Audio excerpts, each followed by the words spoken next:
একদিন এক লোক হাতির পায়ে দিয়ে হেঁটে যাচ্ছিলেন। হঠাৎ থেমে গেলেন। একটি বিষয় মনে দ্বিধা তৈরি করায় তিনি থমকে গেলেন।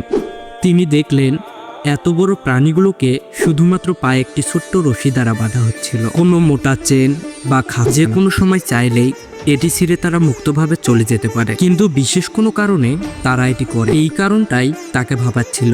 কাছেই তিনি একজন প্রশিক্ষককে দেখতে পেলেন এবং জিজ্ঞেস করলেন কেন এই প্রাণীগুলো এভাবে দাঁড়িয়ে থাকছে, পালিয়ে যাওয়ার চেষ্টা কেন করছে না।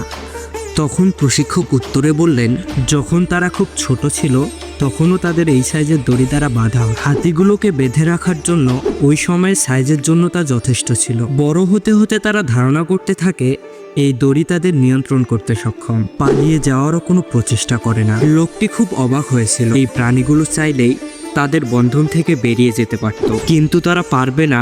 এই বিশ্বাসের কারণেই তারা সেখানে আটকে থাকে যেখানে তাদের আটকে রাখা হয়। হাতির মতোই আমরা অনেকেই বিশ্বাস করে বসে আছি যে আমরা জীবনে কিছু করতে পারবো না, শুধুমাত্র জীবনে কোনো এক সময় ব্যর্থ হয়েছিলেন।